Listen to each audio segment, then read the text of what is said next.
पिछले वाले एपिसोड में हमने देखा था कि कैसे शाओबाई स्प्लिट स्ट्रीम सेक्ट में आया है और आते साथ ही एक बंदे से दुश्मनी हो जाता है और लास्ट में हमने देखा था कि उसका सीनियर ब्रदर शाओबाई को देख लेता है और उसे अंदर खींच लेता है। और इस वाले एपिसोड की शुरुआत में हमें दिखाया जाता है कि हमारा बंदा कह रहा होता है कि प्लीज सीनियर ब्रदर मुझसे और नहीं होगा। हम देखते हैं हमारा बंदा भी उनके साथ ज्वाइन होके खा पी के एकदम बड़ा हुआ है और उसका सीनियर ब्रदर लोग कहने लगता है अब तुम ऑफिशियली हमारा गैंग का पार्ट हो और तुम अभी अभी कल्टिवेट करना स्टार्ट किए हो तो तुम्हें अपने बॉडी का इम्प्योरिटी और स्पिरिचुअल एनर्जी पे रिले करना पड़ेगा और फायर किचन में टिके रहने का पार्ट मैंने तुम्हें अभी अभी सिखाया। और ये बात सुनते साथ ही हमारा बंदा कहना लगता है चिंता मत कीजिए, मैं किसी को नहीं बताऊंगा कि मैंने स्पिरिचुअल फूड खाया है। और हम देखते हैं यहाँ पर ऐसे ही बातें चलता है और हमें एपिसोड 1 में ही बताया गया था कि इन खानों में बहुत ज्यादा अमाउंट ऑफ स्पिरिचुअल एनर्जी रहता है और हम देखते हैं इसी वजह से हमारा बंदे का शरीर बर्न होने लगता है और इसीलिए ये बंदा इधर उधर भागता है और एक पानी में जाके अपना सिर घुसा देता है। और जब शाओबाई अपना सर को उठाता है तब वो देखता है कि उसका पूरा शरीर नरिश हो गया है। उसके बाद हमें दिखाया जाता है कि शाओबाई कल्टीवेट कर रहा होता है और ऐसे ही बहुत दिन बीत जाता है और हम देखते हैं फाइनली हमारा बंदा फर्स्ट लेवल को ब्रेक थ्रू करने में कामयाब हुआ है। और हम देखते हैं ये बंदा खुश हो ही रहा होता है तभी उससे याद आता है कि उसे बहुत ज्यादा भूख लगी है। उसके बाद का सीन शिफ्ट होता है, हमें दिखाया जाता है एक चावल का दाना जो कि हमारा बंदे का हाथ में होता है और वो बोलने लगता है सीनियर ब्रदर ने कहा कि ये एक रेयर स्पिरिचुअल राइस है लेकिन इसको मैं खाऊं कैसे, ये बोल के उस पॉट में वो रख देता है और आग जला देता है। और उसके बाद हमें दिखाया जाता है कि वो पॉट ग्लो करने लगता है और ये चीज देख के हमारा बंदा बहुत ज्यादा डर जाता है। और जब शाओबाई उस राइस को देखता है तब हम देखते हैं कि वो राइस बहुत ज्यादा ग्लो कर रहा होता है। उसके बाद सीन शिफ्ट होता है, हमें दिखाया जाता है हमारा बंदा ठूस ठूस के खाना खा रहा होता है और उसका सीनियर ब्रदर लोग कहने लगता है तुम बहुत ज्यादा ही भूखे हो। और हम देखते हैं हमारा बंदा खाते हुए उसी राइस के बारे में उनसे बात करता है कि वो बहुत शाइन कर रहा था, ग्लो कर रहा था। और ये चीज सुन के हमारा शाओबाई का सीनियर ब्रदर लोग हंसने लगता है और बोलता है तुम भूख के मारे कुछ भी देख रहे हो और कहने लगता है स्पिरिचुअल राइस बहुत ज्यादा महंगा है लेकिन ये रेयर नहीं है तो ये ग्लो क्यों करेगा। ये बात सुनकर हमारा बंदा कहने लगता है लेकिन मैंने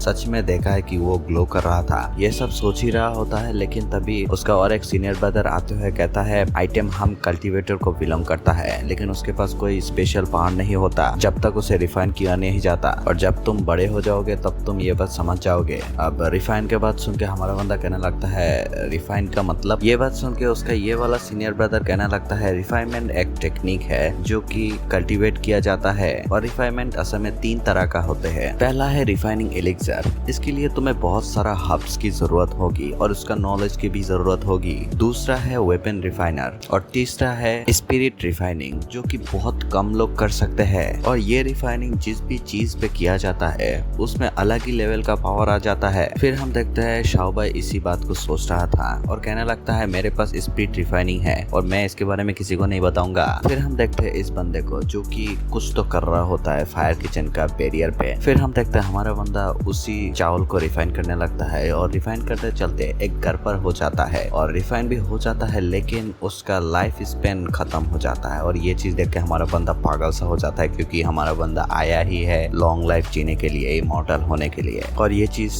हमारे बंदे को बहुत ज्यादा गुस्सा दिलाता है क्योंकि उसी बंदे की वजह से ये इतना ज्यादा मेहनत कर रहा था। और हम देखते हैं शाओबाई का हालचाल पूछने के लिए उसका सीनियर ब्रदर भी आता है लेकिन हम देखते हैं शाओबाई गुस्से में बाहर निकल के हुए उस बंदे को बुलाने लगता है कि साले आजा लड़ेंगे। लेकिन हम देखते हैं कि वो बंदा उधर नहीं होता और उसका सीनियर ब्रदर कहने लगता है शायद वो गिव अप कर चुका है। और ये चीज हमारे बंदे को बहुत ज्यादा गुस्सा दिलाता है और वो बेबस होता है इस वजह से। लेकिन उसके बाद शाओबाई को पता चलता है कि 1 मिशन स्टोन 1 साल का लाइफ स्पेन बढ़ा सकता है और ये बात सुनकर हमारा बंदा खुश हो जाता है। उसके बाद हमें दिखाया जाता है कि एक बंदा के शाओबाई के सीनियर ब्रदर को बोलने लगता है कि शाओबाई यहाँ पर नहीं है। ये बात सुन के हमारा ये बंदा टेंशन में आ जाता है और हम देखते हैं शाओबाई बाजार में आया है कुछ सामान इकट्ठा करने के लिए लेकिन उसका मुलाकात इस बंदे से हो जाता है। लेकिन इस बंदे को देख के शाओबाई डरता नहीं, उल्टा लड़ने के लिए तैयार हो जाता है। लेकिन शाओबाई देखता है कि उसके पीछे 2 बंदे हैं, मतलब 3 वर्सेस 1 होने वाला है। ये चीज देखते साथ ही हमारा बंदा दुम दुमा के भागने लगता है और ये चीज देख के ये बंदा गुस्सा हो जाता है। और हम देखते हैं हमारा शाओबाई के पीछे ये बंदा भी आने लगता है फाइट करने के लिए लेकिन उसका एक साथी शाओबाई को रोक लेता है और ये बंदा कहने लगता है आजा फाइट करेंगे। यहाँ पर हम देखते हैं शाओबाई के सीनियर ब्रदर भी उसे ढूंढते हुए आ रहा होता है लेकिन उसका रास्ता भी उनमें से एक साथी रोक लेता है और बोलता है बच्चों के बीच नहीं आते। और शाओबाई का सीनियर ब्रदर कहना लगता है तुम लोग जाओ, मैं इस बंदे को संभाल लेता हूँ। और हम देखते हैं इनके बीच फाइट फाइट चालू हो जाता है